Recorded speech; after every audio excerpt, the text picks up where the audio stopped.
I always knew I was second best in my parents' eyes, but I never thought they'd skip my wedding. I'm Olivia, and this is the story of how my family's perfect image finally shattered, starting with an empty front row at what should have been the happiest day of my life. Growing up, the dynamic in our house was clear. My younger sister, Kate, was the star, and I was the supporting cast. Every achievement of hers was celebrated like a national holiday, while mine were treated as expected background noise. Kate gets an A in math? Time for a special dinner out. I make valedictorian. Good job, honey. Did you hear Kate made the junior varsity tennis team? Don't get me wrong. I love my sister. Kate's never been deliberately cruel or dismissive. She just grew up in a different reality than I did, one where her every move was applauded and photographed, while I learned to celebrate my victories quietly, by myself. Maybe that's why I went into event planning. There's something satisfying about creating perfect moments for other people, even if my own life was full of overlooked milestones. By 28, I'd built a successful business, planning everything from corporate galas to destination weddings. My parents barely noticed, too busy following Kate's journey of self-discovery through 3 different college majors. Then I met Daniel. He came to me as a client, needing help planning a charity gala for his pediatric medical practice. I remember the first time we met. He was flustered, running late after an emergency surgery, his tie slightly crooked. "I'm so sorry," he said, rushing into my office. Tiny humans don't stick to schedules. Something about his genuine warmth, the way he immediately put me at ease, felt different from anyone I'd ever met. By the end of our first planning meeting, we'd spent more time talking about our lives than the gala. He asked about my family, and I found myself sharing things I usually kept hidden. "It sounds lonely," he said softly when I described growing up in Kate's shadow. Being the responsible one, the one who's expected to understand. No one had ever put it into words quite like that before. Our professional relationship quickly turned personal. Within 6 months, we were dating. Within a year, we were living together.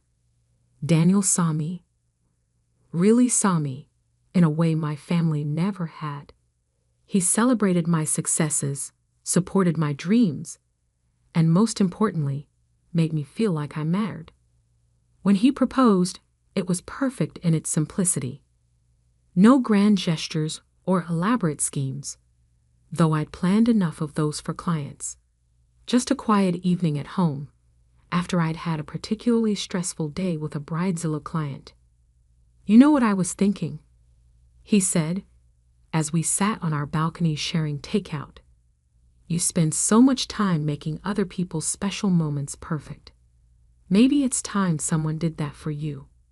He pulled out a ring, his grandmother's vintage sapphire, reset in a modern setting. Before he could even finish his speech, I was saying yes through happy tears. The next day, I called my parents to share the news. Mom answered on the 4th ring, sounding distracted. "Oh, honey, that's wonderful," she said, in the same tone she used when I told her about my business success. "But listen, can I call you back? Kate just got some exciting news too. She's finally decided to graduate." My sister, at 25, had spent 7 years in college, changing majors like most people change clothes. Apparently, she'd finally accumulated enough credits in various subjects to qualify for a degree. "That's great, Mom," I said, trying to keep the hurt out of my voice. "But about the wedding?" "We'll talk soon, sweetie. Kate needs help planning her graduation party. It's such a big achievement for her. You know how much she's struggled to find her path." I hung up feeling deflated. Daniel found me staring at my phone. "They don't deserve you," he said simply, pulling me into a hug. I threw myself into wedding planning, determined to create the perfect day. As one of the top event planners in the city, I had access to the best vendors, the most beautiful venues. We chose a date in late May, a Saturday when the weather would be perfect for our garden ceremony. May 20th. I told my parents over dinner, 6 months before the wedding. I've already sent you the save the dates. Mom's fork clattered against her plate. Oh no. What? I looked between them, a familiar sense of dread building in my stomach. That's Kate's graduation weekend, Dad said. She's finally getting her degree, and the ceremony is that Saturday morning. But the wedding's at 4 p.m., I stammered. You could do both. Honey, Mom cut in, using her be reasonable voice. The graduation is in Boston. We need to be there to help Kate prepare, attend the ceremony, and of course there's the celebration after. We can't possibly make it back in time. Then come to the wedding instead, I said, hating how small my voice sounded. It's my wedding day. Dad shook his head. This is a huge moment for Kate. She's worked so hard for this degree. You understand, don't you?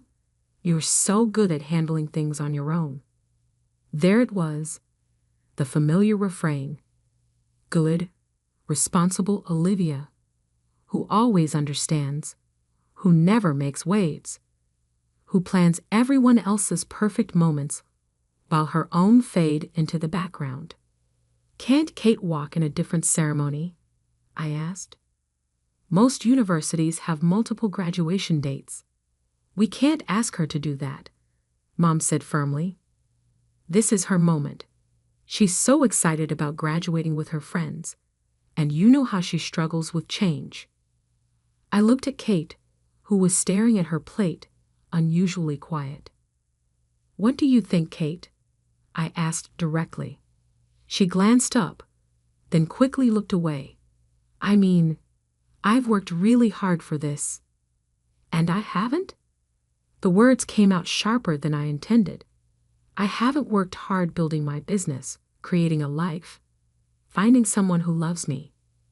That's different, Mom said dismissively. You've always been the capable one. Kate needs us there for support. I stood up, my chair scraping against the floor. And I don't? It's my wedding day. Be reasonable, Olivia, Dad sighed. There will be plenty of people at your wedding. Kate's graduation is more important right now. More important. The words hung in the air like poison. I left dinner early that night, driving home through tears. Daniel was waiting up, and one look at my face told him everything. They're not coming, are they? I shook my head, collapsing into his arms. Then we'll make it so spectacular they'll regret missing it for the rest of their lives, he said firmly. Looking up at him, I felt something shift inside me. All my life, I'd accepted being second best, being the one who understood, who gave way, who compromised. But not this time. Not my wedding day. Yes, I said slowly, a plan already forming in my mind. Yes, we will. What my family didn't know was that being the city's top event planner meant I had connections, lots of them, and I was about to use every single one to create an event they'd never forget missing. They thought Kate's graduation was more important. Fine, I'd show them exactly what they were choosing to pass up. The morning after that disastrous dinner, I sat in my office, staring at my extensive contact list. Years of planning other people's perfect moments had earned me favors with the best vendors in the business. Now it was time to call them in. First call, Marco, the city's most sought-after florist. Darling, he answered on the first ring. Tell me you're not canceling next month's Henderson wedding. Actually, Marco, this is about my wedding. There was a pause. Your wedding? The one you're planning yourself? Olivia, mes amours. I thought we talked about this. You know the saying about doctors making the worst patients.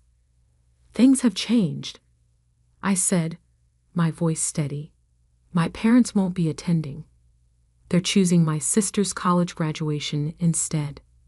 The silence on the other end was deafening. Marco had done the flowers for my sister's last 3 graduation parties, the one celebrating her switching majors. Those bastardos, he finally breathed. What do you need? Everything. I want people to walk in and forget how to breathe. I could practically hear him rubbing his hands together. The garden concept we discussed, but elevated. Crystal-draped trees, floating flowers, illuminated pathways. We'll make the Queen of England's wedding look like a backyard barbecue. Next on my list, Philip, the French pastry chef who normally had a 3-year waiting list. Ma chérie, he cooed when I explained the situation. Say no more. I will create something so spectacular. Your parents will weep when they see the photos. 6 tiers minimum, hand-painted sugar flowers, gold leaf, the works, and for the groom's cake. Daniel loves astronomy, I offered. Perfect. A galaxy theme in dark chocolate and mirror glaze. The stars will actually twinkle, I promise you. One by one, I contacted every top vendor I knew. Charlotte, the lighting designer who'd worked on Olympic ceremonies. Jin, the photographer who shot for Vogue. Eduardo, the cocktail genius known for his molecular gastronomy creations. Each one listened to my story, and each one promised to outdo themselves. No budget constraints, I told them all. I've been saving for this my whole life. It was true. While my parents poured money into Kate's ever-changing college career, I'd been quietly building my nest egg. Now it would all go toward creating something unforgettable. When Daniel came home that evening, he found me surrounded by mood boards and sample books. Should I be worried? He asked, only half joking. I showed him Philip's cake design. His eyes widened at the rotating galaxy tire. Okay, that's amazing. But Liv, you don't have to do all this just because of them. I'm not, I said, realizing as I spoke that it was true. I'm doing it for us. For once in my life, I'm going to create my own perfect moment, not someone else's. He kissed my forehead. As long as you still show up to marry me, the rest is just details. But the details were everything. Over the next few months, I threw myself into planning with an intensity that surprised even me. The garden venue was transformed into an ethereal wonderland. Marco's team created a canopy of crystal-draped cherry blossom trees that would light up as the sun set. Charlotte designed a lighting system that would make the entire garden seem to glow from within. The invitations alone were works of art, hand-calligraphed on handmade paper, with pressed flowers and gold leaf accents. I sent my parents' invitation via registered mail, requiring a signature. They needed to actively choose to reject it. When it came back with my mother's signature, I filed it away carefully, evidence of their choice. The RSVPs started pouring in. My vendor's appreciation for the situation had spread through the industry grapevine, and suddenly everyone wanted to be part of this wedding. Celebrity photographers offered to second shoot for Jin. Award-winning musicians asked to perform at the ceremony. My mother called occasionally, always with the same message. I hope you understand why we can't be there. Kate needs us. Each time, I responded with detailed updates about the wedding plans. The hand-painted dance floor is being installed next week. The vintage champagne is being flown in from France. The string quartet that plays for the royal family is learning Daniel's favorite song. I could hear her hesitation growing with each call. Good. Then came the society page coverage. One of my regular clients was a magazine editor, and she was determined to document every aspect of the planning process. Modern Cinderella plans her own fairy tale, read the first headline. Photos of the preparations appeared weekly, the custom-designed bridesmaids' dresses, the hand-forged ceremony arch, the preview of Philip's spectacular cake. Did you see this week's article? I asked Mom during one of her calls. They're comparing it to Grace Kelly's wedding. Isn't that amazing? Olivia, she said slowly, don't you think this is getting a bit excessive? Oh no, I replied sweetly. This is just the beginning. 3 weeks before the wedding, Kate called. She'd never been one for confrontation, preferring to let our parents fight her battles. So this was unexpected. Liv, she said, her voice small. I saw the magazine coverage. It looks incredible. Thank you. I talked to my advisor. There's another graduation ceremony in July. I could switch. Don't bother. I cut her off. It's too late. The plans are set. Mom and Dad feel terrible. No, they don't. They feel uncomfortable because people are talking. Because for once, they can't control the narrative about our perfect family. She was quiet for a moment. I never meant to always come first. But you did, and you let it happen. And now you all get to live with that choice. The week before the wedding, my phone was flooded with messages from relatives and family friends, all variations on the same theme. How can you go through with this without your parents there? Can't you postpone it? Family should come first. I forwarded them all to a special folder labeled, "For later."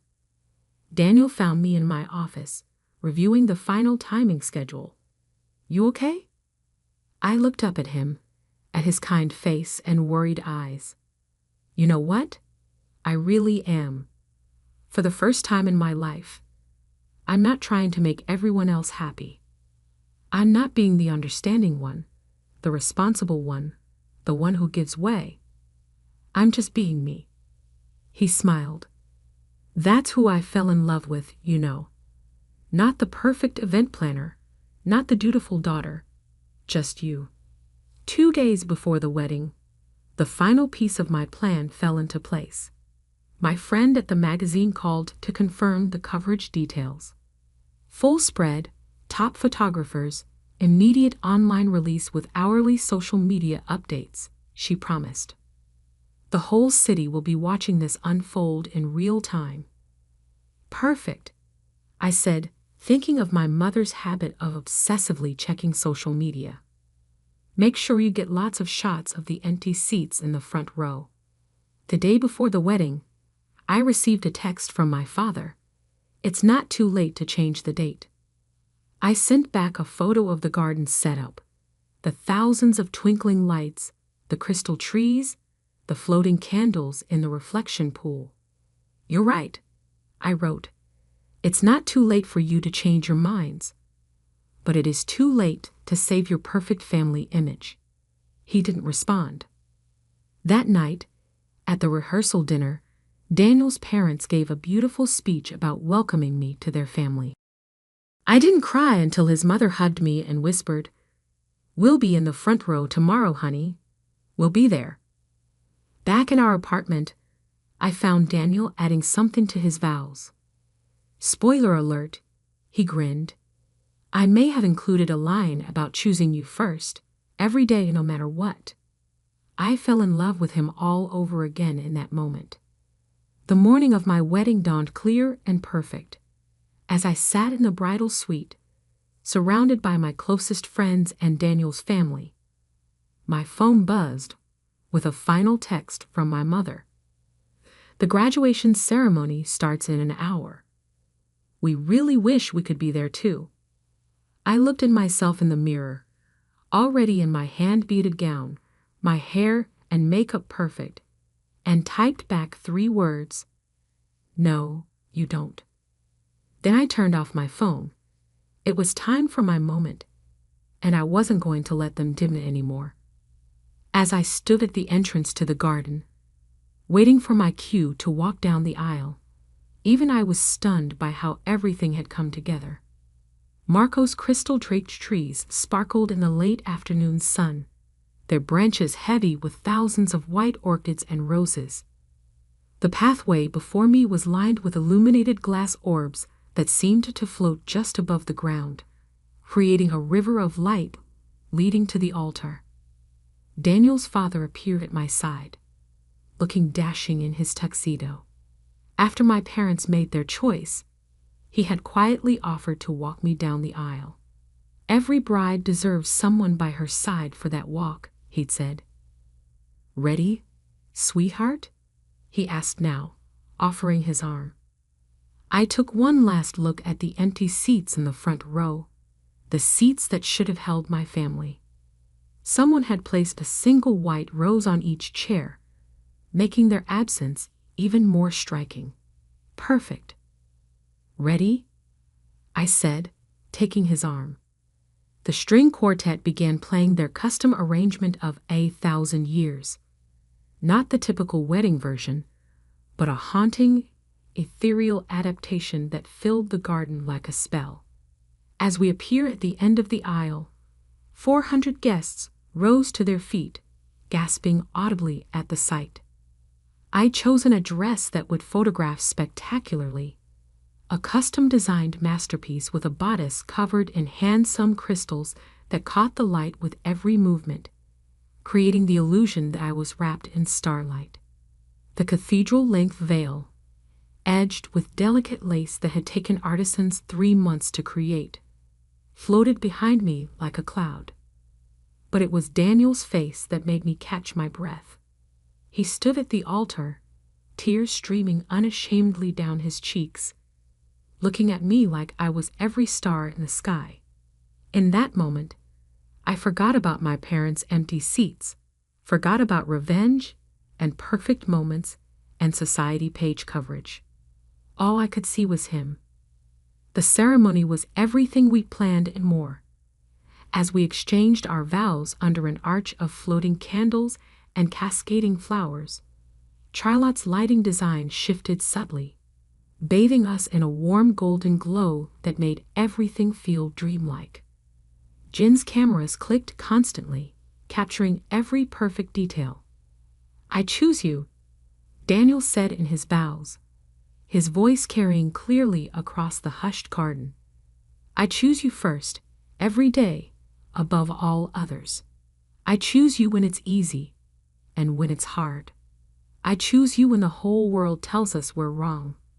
I choose you, Olivia, forever." I saw his mother dab at her eyes in the front row, right where she promised she'd be. The reception was a masterpiece of timing and spectacle. As the sun set, thousands of tiny lights hidden throughout the garden began to twinkle on, transforming the space into an enchanted forest. Philip's cake was unveiled to audible gasps, 6 tiers of hand-painted sugar flowers and gold leaf, with that magical rotating galaxy tire that actually seemed to contain its own universe. Eduardo's signature cocktails changed color as they were poured, each one telling its own story. The dance floor, hand-painted with a design that echoed the stars in my dress, lit up in patterns that followed the dancers' movements. Every detail was captured, photographed, documented, and immediately shared across social media platforms. I knew my mother would be obsessively checking her phone during Kate's graduation celebration. I imagined her watching the spectacle unfold in real time, seeing what she'd chosen to miss. The magazine's social media team was doing an exceptional job, posting stunning photo after stunning photo, each one more magical than the last. At midnight, just as the party was hitting its peak, my phone buzzed with a text from Kate. "Mom's been crying for hours. The graduation party is ruined.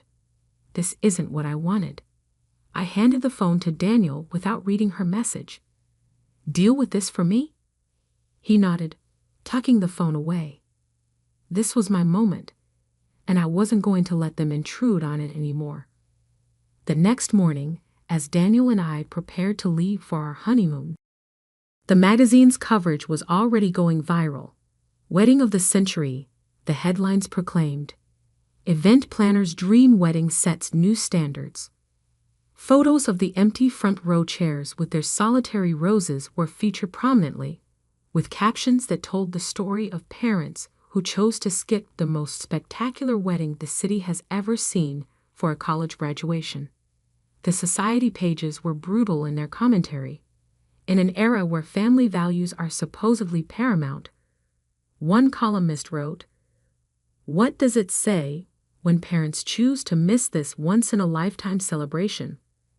One can only imagine the regret they must feel watching these incredible images from afar." My parents' social circle was merciless. Their phones were flooded with messages from friends and acquaintances, all expressing variations of shocked disbelief. "How could you miss this? What were you thinking? Your own daughter's wedding." Their carefully cultivated image of the perfect family was shattered. No one wanted to hear about Kate's graduation, not when they could talk about the wedding that looked like it came straight from a fairy tale, the wedding her own parents chose to miss. My mother tried calling repeatedly as Daniel and I boarded our flight to Bali. I let each call go to voicemail, saving them in that special folder labeled "For Later." "Olivia, please," she begged in one message. "We made a terrible mistake. We should have been there. Please call us." "The photos are incredible," Kate said in her message. "I should have switched ceremonies. I'm so sorry." "We didn't realize," Dad's voice cracked in his message. "We didn't know it would be like this." But that was the point, wasn't it? They never realized, never knew, never saw me. They'd spent so many years looking past me, choosing Kate, assuming I would understand and accept and give way. They never imagined I could create something so spectacular, something they'd regret missing for the rest of their lives. 2 weeks later, lounging on a beach in Bali, I finally read through all their messages. There were hundreds of them, each one more desperate than the last. The full impact of what they'd missed was hitting them hard. "Should we invite them to the reception we're having when we get back?" Daniel asked, watching me scroll through the messages. I thought about it for a moment, then shook my head. No, they made their choice. Now they get to live with it. "You're not worried about burning bridges?" "They burned the bridge," I said quietly. "I just showed them what was on the other side." 6 months later, I won Event Planner of the Year for my own wedding. The photos were featured in every major wedding magazine, each one highlighting the stunning details, the magical atmosphere, and yes, those empty seats in the front row. My parents tried to make amends. They sent gifts, letters, tearful voicemails. Kate switched to part-time studies and moved back home, her own perfect daughter image tarnished by the backlash. Their social life became awkward, every event a reminder of the wedding they chose to miss. "You could forgive them," Daniel suggested one night, watching me delete another series of apologetic texts. "I could," I agreed. "But you know what? I don't want to. For once in my life, I'm not being the understanding one. I'm not smoothing things over or making excuses for them. They chose Kate's 5th graduation over my wedding. They can live with that choice forever." A year after our wedding, I received a call from a prestigious client who had seen my wedding photos. "I want exactly that," she said. "That level of magic, that attention to detail. Money is no object." As I began planning her event, I realized something. My wedding hadn't just been about revenge. It had been about finally stepping into my own light, about creating something spectacular without dimming it to make others comfortable. It had been about choosing myself, just as Daniel chooses me every day. My parents still try to reach out occasionally. Last week, Mom left a message about how they're ready to move forward as a family. I saved it in my special folder with all the others. A reminder of the day they thought my wedding was skippable and how spectacularly wrong they were. Some people say I'm being too harsh, that family deserves forgiveness. Maybe they're right. But as I look through our wedding albums, at the pure joy on our faces, at the magic we created, at the empty chairs that tell their own story, I know I made the right choice. Sometimes the best revenge isn't about hurting others. It's about showing them exactly what they chose to miss. And sometimes the most perfect moment comes not from being chosen, but from choosing yourself.